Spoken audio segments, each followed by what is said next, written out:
வாழ்வில் முன்னேற வழி தேடும் அன்பு உள்ளங்களுக்கு என் அன்பு வணக்கம். இது பணமே மந்திரம் சேனல். இன்னைக்கு ஒரு அருமையான பிஸ்னஸ் ஐடியா பார்க்க போகிறோம். அதுக்கு முன்னாடி சப்ஸ்கிரைப் பண்ணி பெல் பட்டனை கிளிக் பண்ணிட்டு வாங்க வீடியோக்குள்ளே போகலாம். இந்த பதிவில் நம்ம பார்க்கக்கூடிய தொழில் ஒரு உணவு சார்ந்த தொழில். அரிசிக்கு அடுத்தபடியாக அதிக அளவு பயன்படுத்தக்கூடிய ஒரு பொருளை எப்படி தயாரிக்கிறது அப்படிங்கிறத நம்ம பார்க்க போகிறோம். இந்த தொழிலுக்கு மிஷின் இருந்தும் செய்யலாம், மிஷின் இல்லாமலும் செய்யலாம். குறைந்தபட்சம் ஒரு 5000 ரூபாய் முதலீடு இருந்தால் கூட இந்த தொழிலை ஸ்டார்ட் பண்ண முடியும். வீட்லேயும் செய்யலாம், அதே நேரத்தில் ஒரு ஃபேக்ட்ரியாக செட் பண்ணியும் செய்யலாம். ஒரே ஒரு லைசன்ஸ், FSSAI லைசன்ஸ் மட்டும் இருந்தால் போதுமானது. இந்த தொழில் ஈஸியாக நீங்கள் ஸ்டார்ட் பண்ண முடியும். அப்படி என்ன ஒரு பொருளை வச்சு நம்ம செய்ய போகிறோம் அப்படின்னாக்கா, கோதுமையை பயன்படுத்தி தான் நம்ம செய்ய போகிறோம். கோதுமை மாவு அப்படிங்கிறது அனைவரும் பயன்படுத்தக்கூடிய ஒரு பொருளாக இருக்குது.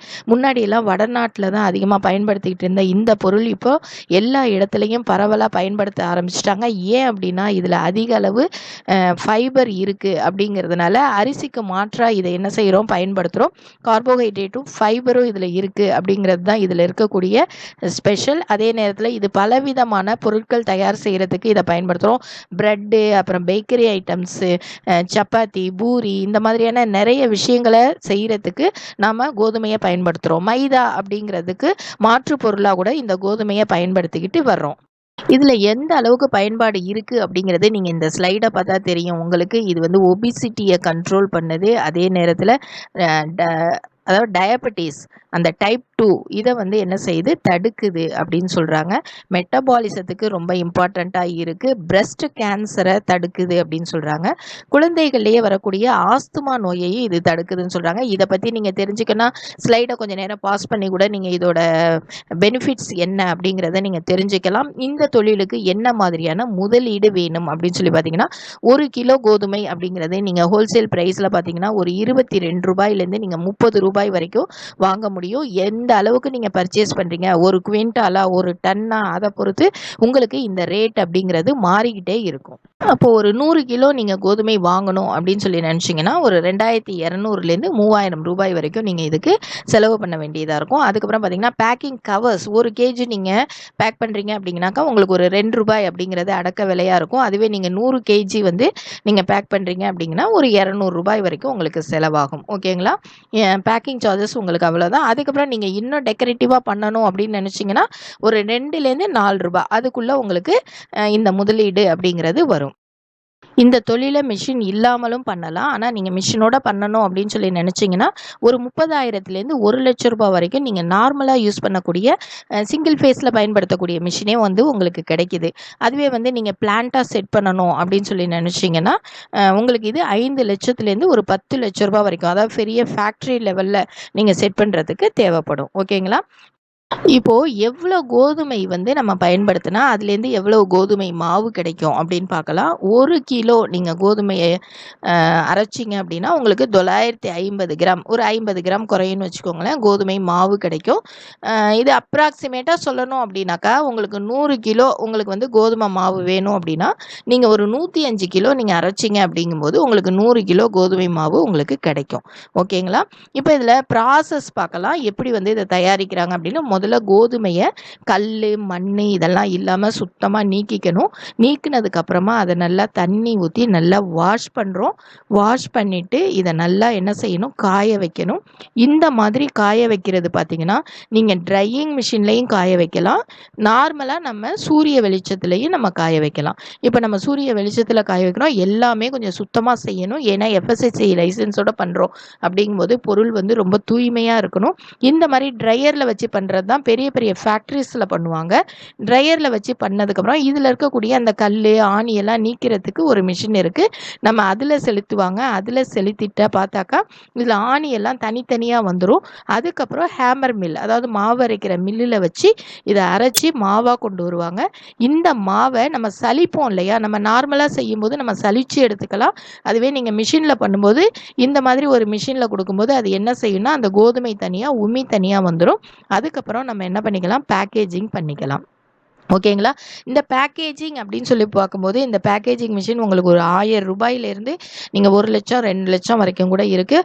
ஆட்டோமேட்டிக் மிஷின்ஸ் எல்லாம் போனால் 3 lakhs கூட இருக்குது. செமி ஆட்டோமேட்டிக் பண்ணிங்கன்னா ஒரு லட்சத்தில் கிடைக்குது. நார்மலாக மேனுவலாக பேக் பண்ணுறதுக்கு நீங்கள் ஒரு 1000லேருந்தே உங்களுக்கு மிஷின்ஸ் வந்து அவைலபிளாக இருக்குது. இந்த மாதிரி ஒரு மிஷினை வாங்கி வச்சு நம்ம என்ன செஞ்சுக்கலாம், பேக் பண்ணிக்கலாம்.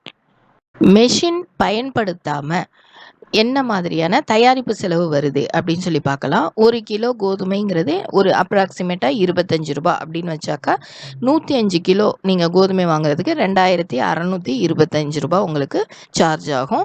அதே மில்லிங் சார்ஜஸ், அதாவது நம்ம மிஷின் இல்லை அப்படிங்கும்போது நம்ம அதை அரைக்கணும். அப்போ வெளியில் போய் ஒரு மாவு மில்லில் கொடுத்து அரைக்கிறோம் அப்படிங்கும்போது நார்மலாக நம்ம 1 கிலோவுக்கு 10 ரூபாய் அப்படின்னு சொல்லி பேசிக்கலாம். ஏன்னா நிறைய அரைக்கும்போது உங்களுக்கு வந்து ரேட்டை வந்து குறைச்சிப்பாங்க.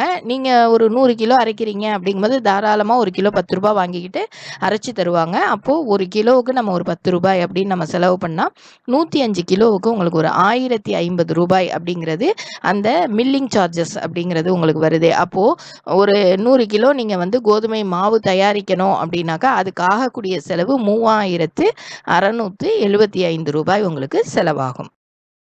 இப்போ லாபம் என்ன கிடைக்கும் அப்படின்னு பார்க்கலாம். 1 கேஜி கோதுமை மாவு விற்கக்கூடிய விலை அப்படின்னு பார்த்தீங்கன்னா 60 ரூபாய் அப்படின்னு ரீட்டெயிலாக உங்களுக்கு சேல் ஆகுது.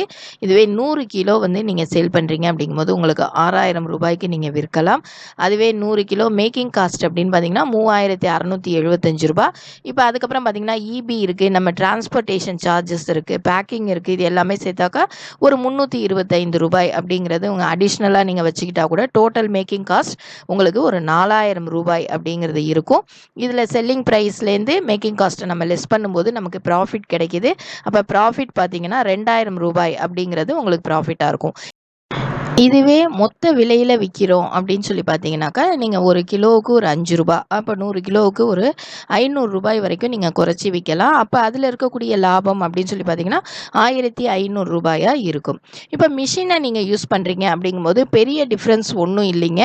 ப்ரொடக்ஷன் வந்து கொஞ்சம் அதிகமாக இருக்கும், உங்களுடைய உழைப்பு வந்து கம்மியாக இருக்கும். ஏன்னா மிஷின் எல்லா வேலையும் பார்த்துக்கும் அப்படிங்கும்போது உங்களுடைய உழைப்புங்கிறது அதில் ரொம்ப கம்மியாக இருக்கும். அதே மாதிரி இந்த அரவ கூலின்னு சொல்லிட்டு நீங்கள் 1 கிலோவுக்கு 10 ரூபாய் தரீங்க இல்லையா, அது வந்து உங்களுக்கு குறைஞ்சிரும். அப்போ 100 கிலோ நீங்கள் வந்து மேக் பண்ணுறீங்க மிஷினில் அப்படிங்கும்போது உங்களுக்கு 3000 ரூபாய் லாபம் கிடைக்கும் ரீட்டெயிலாக சேல் பண்ணும்போது. அதுவே நீங்கள் மொத்த விலையில் விற்கும்போது உங்களுக்கு ஒரு 2500 ரூபாய் இதுலேருந்து உங்களுக்கு லாபம் கிடைக்கும். அப்போ 1 கிலோவுக்கு நீங்கள் என்ன லாபம்ங்கிறது பார்த்துக்கோங்க. இது நல்ல ஒரு லாபகரமான தொழில் தான். ஆனால் நீங்கள் இதை வந்து என்ன செய்யணும்னா ஹோல்சேல் ரேட்டில் நீங்கள் வாங்கணும். இதில் முக்கியமான பிராண்ட்ஸ் எல்லாம் நிறைய இருக்குது. ஆசீர்வாத் இருக்குது, அதே மாதிரி பில்ஸ்பெரி இருக்குது, நாகா பிராண்ட் இருக்குது. இந்த மாதிரியான பிராண்டெல்லாம் நீங்கள் ரீச் பண்ணி வரணும். அப்போ நீங்கள் ஃபஸ்ட்டு விற்கும்போது நார்மல் பேக்கெட்ஸில் உங்கள் லோக்கல் ஏரியாவை கவர் பண்ணிவிட்டு அதுக்கப்புறமா நீங்கள் பெரிய பெரிய பிராண்டாக வச்சு பீட் பண்ணி வர்றதுக்கு ட்ரை பண்ணணும். நீங்கள் பெரிய பிராண்டாக வச்சு நீங்கள் ட்ரை பண்ணணும்னு நினச்சிங்கன்னா கண்டிப்பாக மிஷின்ஸோடு நீங்கள் பண்ணும்போது தான் அதை நீங்கள் சக்ஸஸ்ஃபுல்லாக பண்ண முடியும். லோக்கலாக நீங்கள் உங்களை ஒரு ஏரியா, நீங்கள் ஒரு மாவட்டத்தில் இருக்கீங்க, அந்த மாவட்டத்தை கவர் பண்ணணும் அப்படிங்கும் நினைக்கும் போது பெரிய அளவுக்கு உங்களுக்கு மிஷினரிஸ் தேவையில்லை. நார்மலான மிஷின்ஸையோ இல்லைன்னா மேனுவலாகவோ நம்ம செஞ்சு இந்த பிஸ்னஸை வந்து ஸ்டார்ட் பண்ண முடியும். பெரும்பாலும் இந்த மாதிரியான hotels, restaurants, grocery shops, department stores, அதுக்கப்புறம் பார்த்திங்கன்னா சூப்பர் மார்க்கெட்ஸு, இந்த மாதிரி இடங்கள்லாம் நம்மளோட விற்பனையை அதிகப்படுத்தலாம்.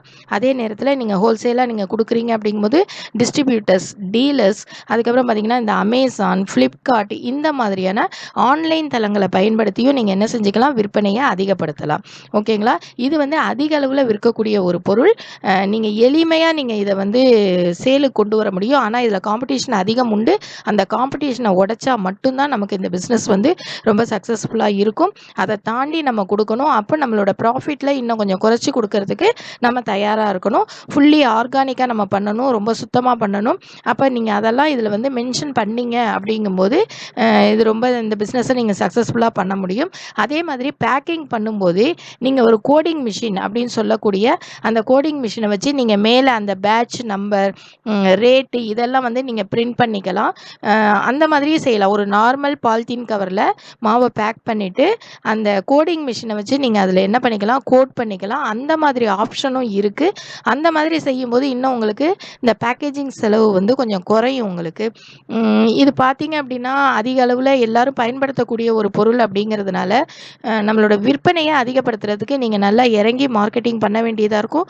கொஞ்சம் ரேட்டை குறைச்சி நீங்கள் விற்க வேண்டியதாக இருக்கும். இதையெல்லாம் நீங்கள் செஞ்சீங்க அப்படிங்கும்போது இந்த பிஸ்னஸில் ரொம்ப சக்ஸஸ்ஃபுல்லாக வர முடியும். இந்த வீடியோ உங்களுக்கு ரொம்ப பிடிச்சிருக்கும் அப்படின்னு நினைக்கிறேன். பிடிச்சிருந்தா லைக் பண்ணுங்கள், ஷேர் பண்ணுங்கள், மறக்காமல் சப்ஸ்கிரைப் பண்ணுங்கள். தேங்க்ஸ் ஃபார் வாட்சிங்.